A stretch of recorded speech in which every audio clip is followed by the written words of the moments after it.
everyone, and welcome to my channel. My name is Puintu, and this is going to be my spoiler review of Spider-Man Brand New Day. If you have not watched the movie yet, so this is your time to turn away. The movie's now been out for a weekend. I've now seen this movie 3 times, and this movie is incredible. Before we start off anything, of course, please subscribe and leave a comment. I would greatly appreciate it. So going right into everything, I just want to say Spider-Man is my favorite character of all time. As if you can't tell, looking right behind me, this character means so much to me. As somebody that's in their 20s, I think I grew up in possibly the perfect era to be a Spider-Man fan, because I grew up as a kid with the Tobey movies.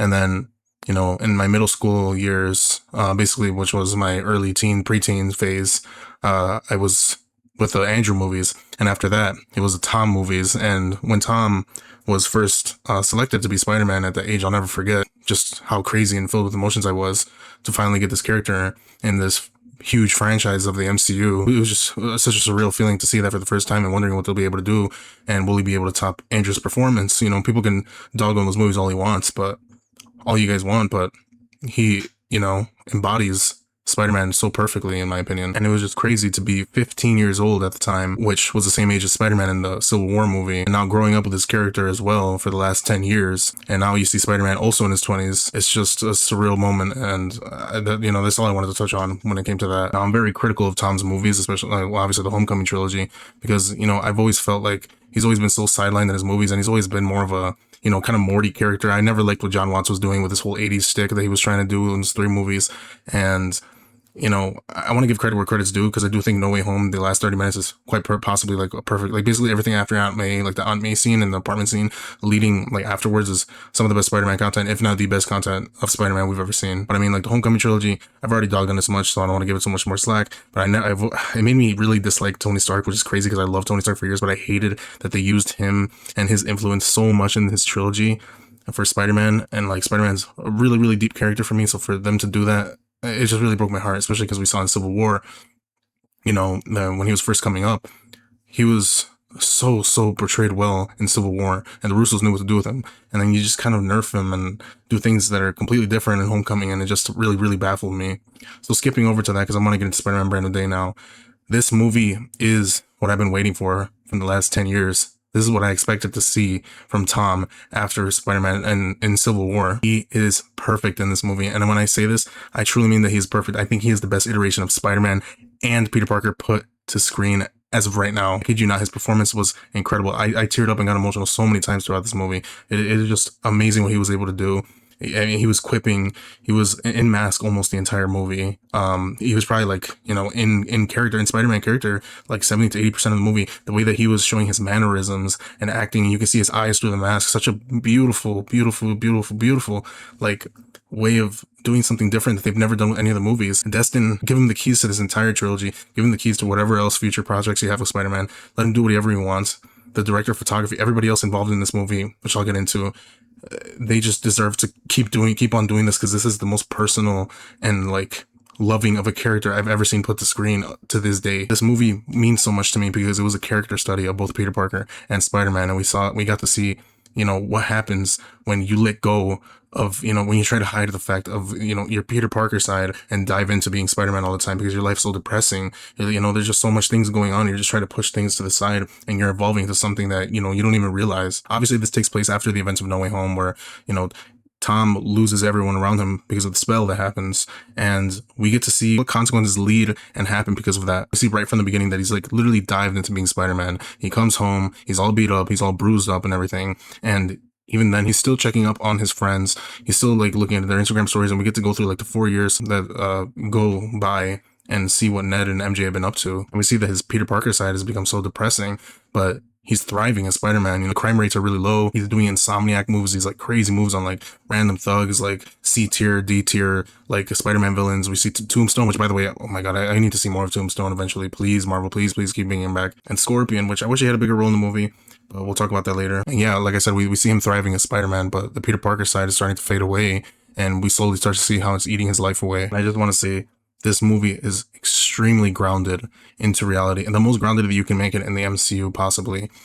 This doesn't feel too MCU-ish to me compared to most other MCU movies, because it feels so deep. It feels so personal. It kind of feels like the vibes of The Bear. If you guys have ever seen The Bear, really, really good show.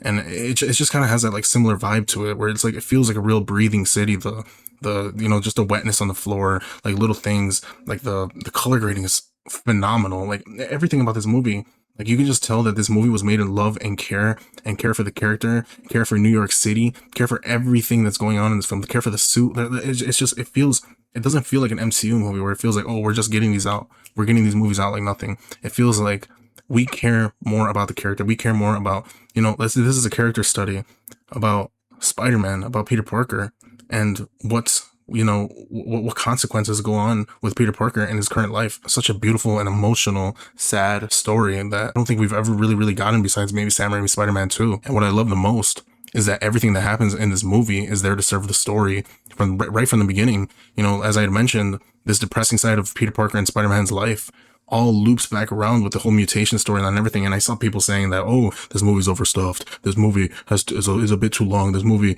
blah, blah, blah, focuses on this and that. No, it doesn't. No, it doesn't. This movie flew by for me. I think the pacing was great.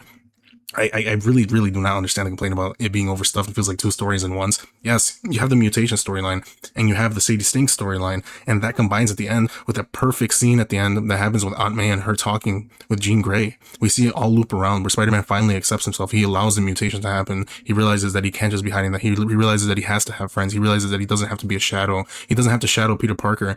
And he literally realized at the end of the movie, he says it himself, I'm both. When Jean Grey's character asks him, what are you going to be? Who are you going to be? Are you going to be Peter Parker? Are you going to be Spider-Man? And the whole movie we see him being shadowing away Peter Parker's side, like so much. He's only focused on being Spider-Man. He's trying to get away from that. And at the end of the movie, he realizes that he has to be both. He just keep shadowing Peter Parker all the time. He cannot, dive too much into being Spider-Man, because we saw how that affects him and mutates him, but he also accepts what he's become.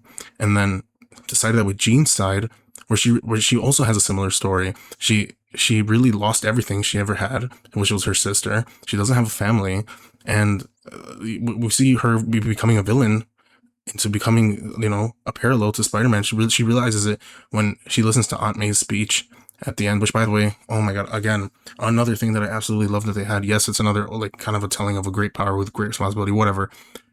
What I hated about Homecoming was that at the end, when we saw Aunt May, realizing that Peter Parker was Spider-Man, we never got to see whatever happened after that. We just get to Far From Home, and it's just completely ignored. And I always wanted to see, like, what did Aunt May think? And she just was so supportive and everything. And I was always so critical of Aunt May in the Home trilogy, but in this movie, and bro, she's had me tearing up. Like I genuinely feel something now. Like it just makes me feel like those flashback scenes of seeing Peter in his little crappy room or whatever, and then Aunt May like giving him a little speech, and basically like the great power of great responsibility. Like she gives him that little speech, and it parallels to Jean's story, and it makes her emotional. It got me crying like crazy, bro. I was tearing up like crazy in the theater. All three times I think I teared up like crazy. The movie has so much heart, and one of my favorite scenes in this movie is when Peter Parker takes a little break. He's on the call with Jean Wolfe, and they're talking about I forgot, like, yada yada. So I'm just trying to get to the point. So he hangs up. He hangs up because he sees that Ned walks into the place that he's sitting down at the bodega, whatever, and then he kind of loses track. He follows him. He goes upstairs, whatever, and MJ's having a little party or whatever, and we skip over everything, like everything from there, and Peter sees MJ kissing her new boyfriend, and just the look in Tom's eyes is just like with a amazing score by Michael Giacchino. Following that with Peter Parker in the Rain, the score playing in the background, and we get the flashbacks of No Way Home, and oh my God, that had me tearing up like crazy, bro. Just realizing like the consequences of what happened due to him wanting to keep her safe, wanting to keep them safe. What Mysterio ultimately did was just ruin his life, and that leads to the whole mutation. Further, pushes him, because we see him dealing with that. Since the beginning of the movie, he has the headaches. He keeps touching his wrist the whole entire time, which is basically foreshadowing, obviously, the organic webbing, which, by the way, great. But that honestly is probably my favorite scene in the movie. It wasn't any of the action scenes. It wasn't any of the other stuff that happened in the movie. It was seeing the emotional side of Peter Parker. Just a small scene, something that we never get in the Homecoming trilogy. These little, like, small, tiny scenes of, like, Peter Parker just swinging through the city. Like, it's just like, what, maybe like 10, 15 seconds sometimes, where it's just like, We see Spider-Man literally swinging through the city throughout the movie. You know, we see him going to to point A to point B, just in like little frames, little things, all those like close-up shots, all those things. I mean, don't even get me started on the intro, because the intro was, bro, breathtaking. We see the ripples in the suit. We see like him going to the tank scene. Oh my goodness, it was so great. I could talk about the action all day as well. It was so good, shot so well, and looks so beautiful. New York looks absolutely incredible. I think it's the best shot Spider-Man movie of all time. I mean, you can argue maybe Spider-Man 2 as well, but I think this one for me takes the cake. Like it's just one thing that, you know, it doesn't have to go that hard. You know, a simple swinging scene or whatever. I mean, we've seen in Tom's MCU movies. Obviously, he barely ever gets to swing. I hate John Watts, whatever. He barely ever gets to swing. But even when he does, there's never it always just looked bad. Like, think of the Far From Home scene that happened in the movie.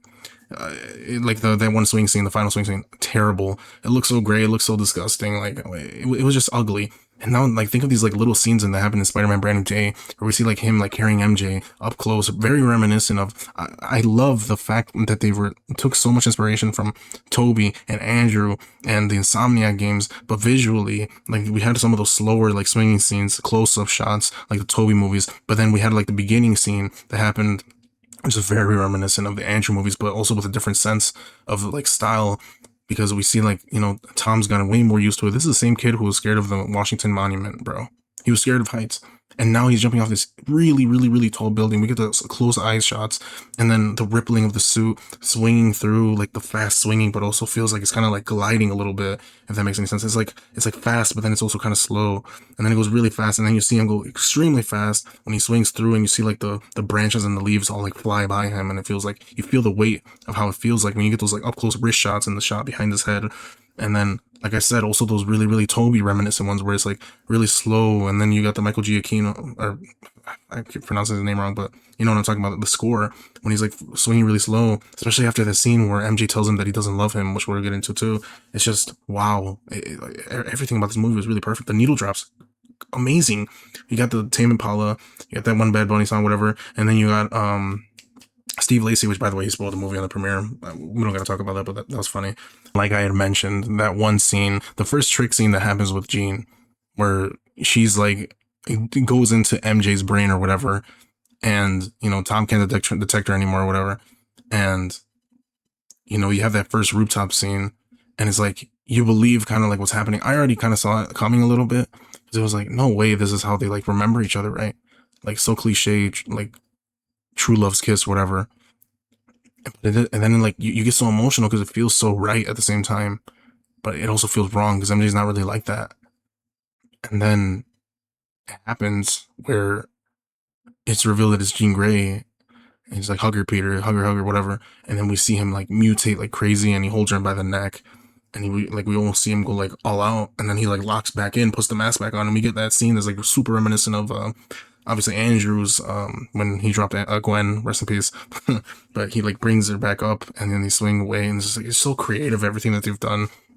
And one of the most creative things that they did as well, which, by the way, I forgot to mention, but that scene was super, super duper emotional. Like I said, even though I kind of saw it coming, it still hit like crazy. And then obviously later in the movie, when she actually does like find the letter and whatever, you're like, oh my God, this is insane. The spell really can't be broken. I mean, from what we could tell, you know, she still probably feels something, because, you know, we see her at the very end of the movie with the Black Dahlia necklace, and, you know, she has like a little smirk, and they're sitting on that rooftop where they used to sit at. Maybe she'll get little things or something, but it's just kind of crazy how the spell works, where it really, really did like take them out of the mind. Which, by the way, like with the Ned stuff, we'll talk about that. But yeah, it was just so great. And then, you know, obviously that one scene where, you know, after all that happens, she's like, I don't love you or whatever.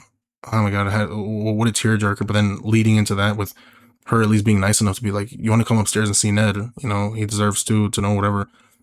And they go upstairs, and she gives him, like, after they have a little conversation where they're like so buddy, and like, you want them to like know each other. You want Peter to be like, hey, bro, like, you were my bro at one point, bro.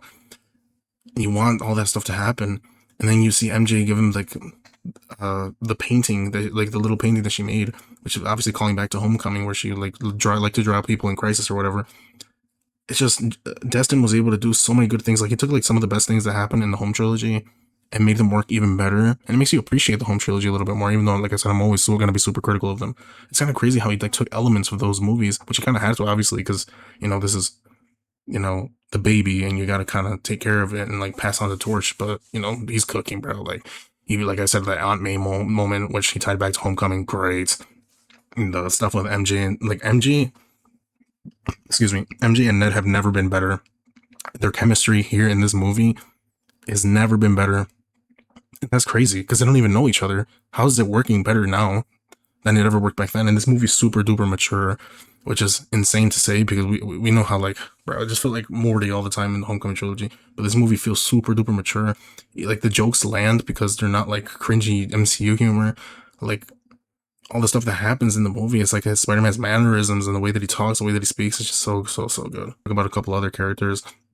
Punisher, phenomenal. I didn't know how he was going to work in the movie when he was first announced, but it works so well in this movie.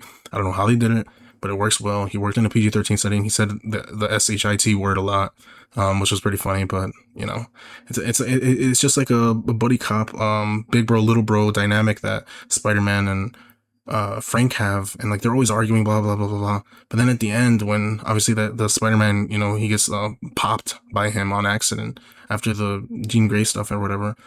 Which, oh my god, again, like I said, so many emotional moments in the movie because you think he's about to die. You see the puddle of blood around him, right behind him, Spider-Man, as he's laying on the floor.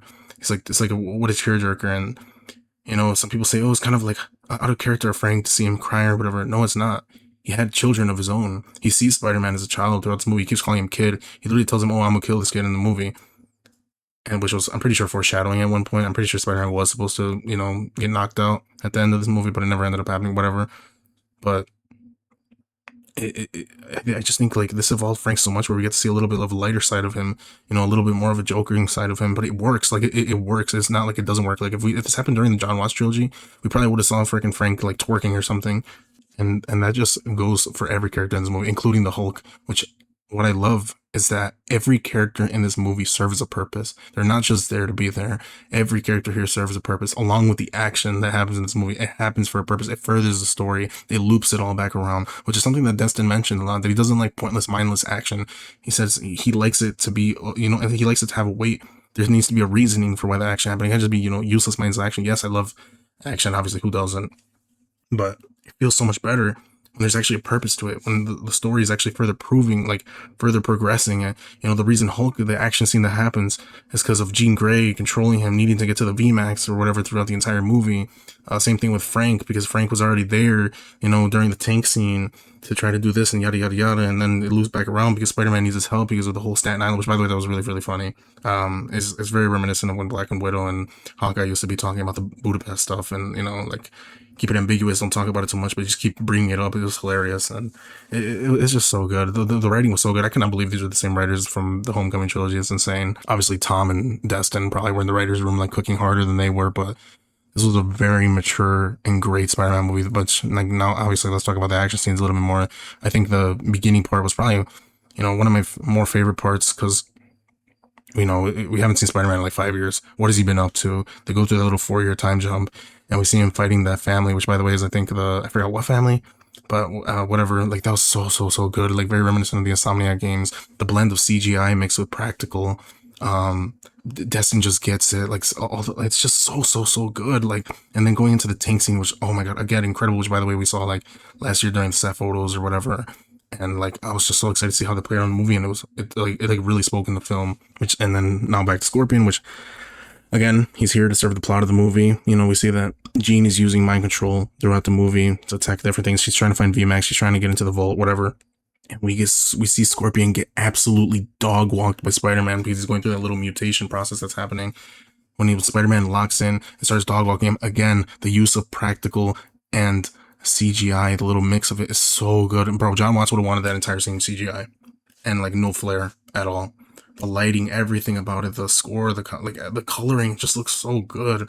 Like, I love how there's like that one scene where it's like, obviously they have to use a mix of CGI and whatever, right? But it's so good when you see Spider-Man like fly up in the air and he like does that Insomniac move where he like pulls down. He with the same thing that he did to what's his name, to Green Goblin in No Way Home, where he like does that little flip and then he like slams down on him. He does that to Scorpion, but it's like even crazier because he goes up all the way up in the air and he slams down. And by the way, like switching back and forth from CGI to practical was so good because you see that, but then it's like an up close shot of how he gets like slammed to the floor, and it's like it feels so real. It makes the movie feel so much real. And then obviously those like those like scenes that happen with the DODC officers when he's like, oh, when he's doing the little stretch scene, whatever, and like he just like takes care of them with ease, but you just see how he like flows with his body and kicks and swings and smacks and whatever. And obviously the more CGI heavy fight, which was the Hulk and Spider-Man fight, was also great. Which, by the way, Hulk was so good, bro. I mean, I can't wait to see more of him in the future. Please keep him that way.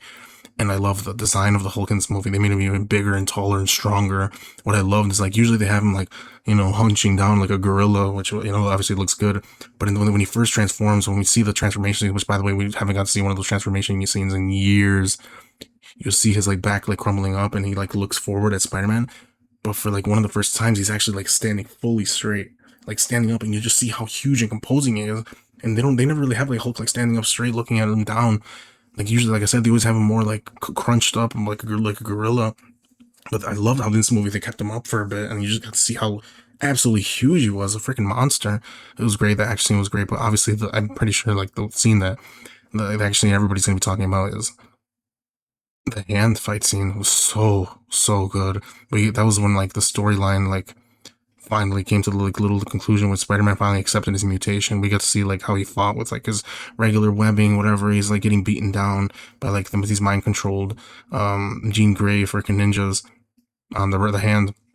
And like he does, like Spider-Man does put in some work. And then those like shots, like Destin, and by the way, oh my god, director of photography, you guys did such an amazing job when like you see him like flip around and the camera flips with him. Oh my god, that shot so well. And then you see them like the fight scenes, the way that Spider-Man's moving and using his body and action, and obviously Tom does such a great job, and like all the stunt coordinators such a great job. Everybody in this movie is such a great job. This is why Tom got a concussion, bro. They put him to work for this movie, bro. So good. And like the way his expressions are, the way that he talks, like they use a different face shell, and people, I saw people making dumb jokes about it. I don't care. Like they used a top face shell that connected with like a jaw chin strap, which allowed him to like speak more and be more expressive. And I loved how like the lenses were expressive, but they weren't like overly expressive like the Homecoming trilogy. And coming back to like the hand action sequence, like I said, but the most aura moment of the movie when he takes out the inhibitor and he says, "I'm both," and then you just see him dodge the ninja stars, and the coloring in that scene where he's like down on the floor and it looks just a little bit darker. The red looks a little bit deeper. The blue looks deeper. The suit looks so shiny. The blood on his face, like everything looks so good in that shot and that whole hand scene. And it's just incredible, man. What an incredible movie, seriously. And then you see him get like, how much stronger he becomes more durable. The things they're hitting him with are breaking. The spider webs that, the DODC had these weapons that they created for Spider-Man in case he ever goes rogue. Like, why would they have them? They create weapons for, any situation, and they made some for Spider-Man, which he thought was their friend when they're like technically the villain of the movie, him and Bill Metzger. And then his organic weapons go through those weapons when his regular webbing couldn't. So good, just seeing how much become like stronger and everything Spider-Man became in this movie, and how his mutation, like he finally learned to accept it. But this movie, to me, isn't about the action, isn't about all of this and that. It's about the emotions and how much love was put into this character, the character study of Spider-Man, whatever. You can say that, oh, there wasn't a villain, there wasn't this and that. That's not what makes this movie great to me. It's about how much love and care is put into the character of Spider-Man and Peter Parker.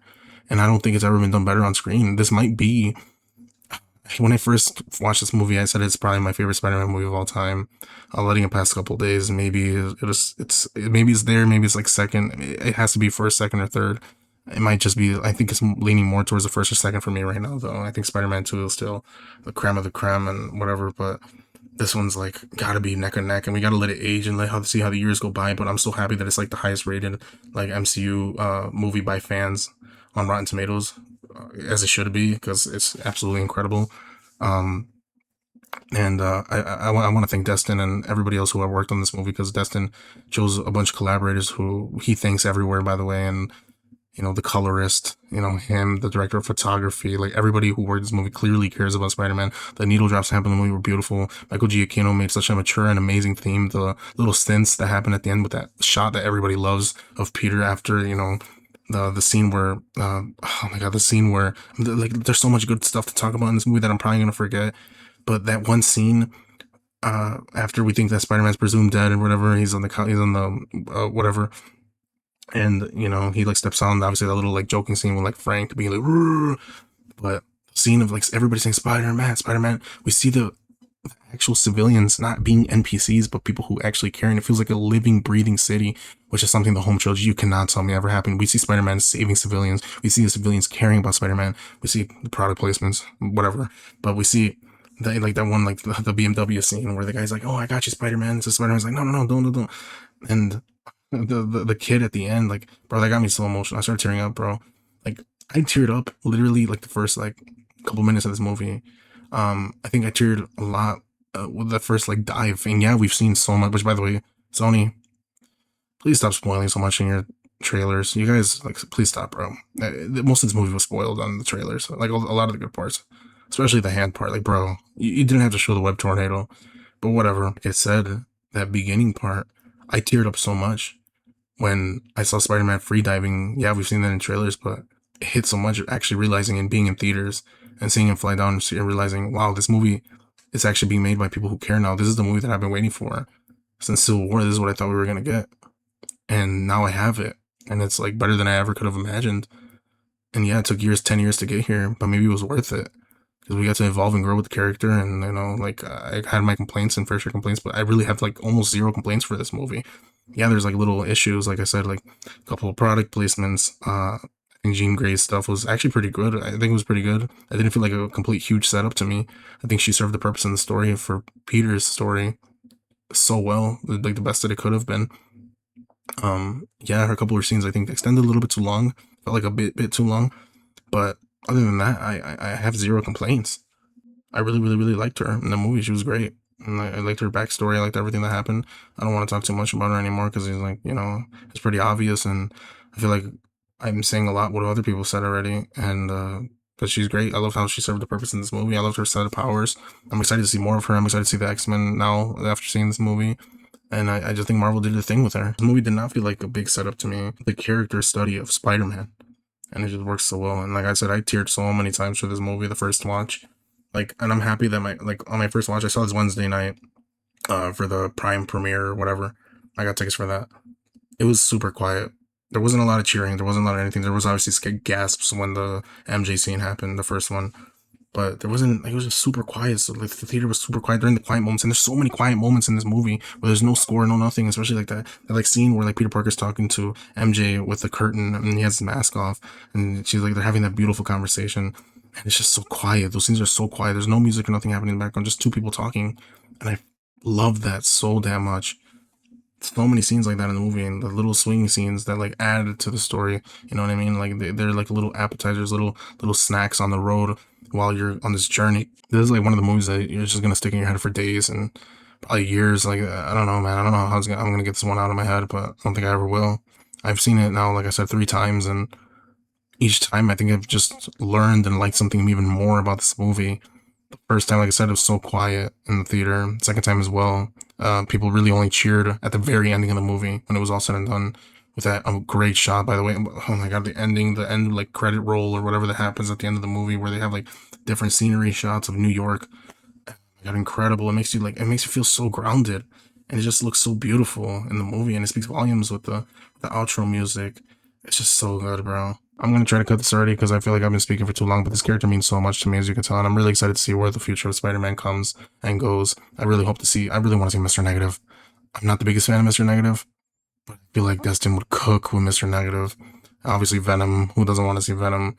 I want to see more Scorpion. I want to see more of Tombstone. If you guys want to keep doing the crime, like mob boss storylines, keep doing that. Crime families, do that. I don't care, bro. Obviously, we all want to see him with Kingpin. I don't know if that'll ever happen, but if it does, let's go. And if it doesn't, then whatever. I'm excited though. Like, there's so much more you can do with Spider-Man's story after this, and I'm excited to see more of Tom. I just want to keep getting more of this content, especially with Destin and this entire film and crew of people. They did an absolutely incredible job, and they probably made the best Spider-Man movie, but they definitely made the best iteration of Spider-Man put to screen and Peter Parker. I have to mention, so those first 2 nights they were super quiet, but the last night that I went, it was super cheerful. Like, there was so much more laughing and gasps and everything. And then, like, it's just crazy how many different experiences people have. And like, people were all dressed up in the movies. You got the memes coming out. You got those, just like, it's not even like the memes. It's just like, there's so many beautiful shots in the movie, and people are like, just keep like putting like different pictures that happen in the movie. And it's just crazy how like we're living in such a good time, and we got to appreciate it, because, years will go by and we'll look back at this and be like, damn, well, I should have taken this all in more. And right now I'm trying to take it all in as much as I can, because I know we're going to look back years will pass by. It was 5 years since No Way Home, and look how fast that went. And now, like, hopefully, I don't think we're gonna have to wait 5 years again for the next Spider-Man movie. Hopefully not. Hopefully it's just like a year or 2 years, most likely. But I'm just gonna like take it all in right now because this is really like a moment in like movie history where we got like probably the best iteration of Spider-Man put to screen. Anyways, thank you everyone. I love you. Subscribe and like, leave a comment. Let me know what you thought of the movie. Do you think I'm too high on it? I think if I have to give it a rating, I have to give it like a 9.8. And I'm like sitting so hard. Like it has to be close to a 10 to me. It really is almost close to a 10.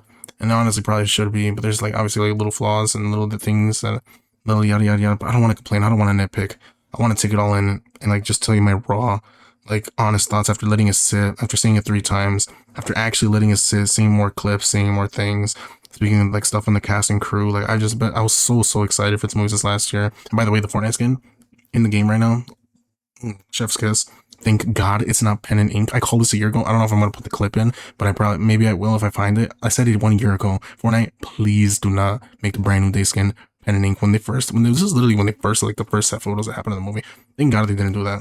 We already know Insomniac dropped the ball, unfortunately. And Marvel Rivals also kind of did for a little bit, but now that they cooked too. But yeah, anyways, like I said, subscribe, like, leave a comment. It would be really greatly appreciated. And let me know what you think of the movie. Where does this rank? What do you rank it amongst the other Spider-Man films? Just live action or animated as well, because I know a lot of people glaze the animated movies a lot, even though like I really love Across the Spider-Verse. I don't know where I'd really put those compared to live action. It's just two completely different things to me. I don't think they should be really compared. But yeah, thank you guys.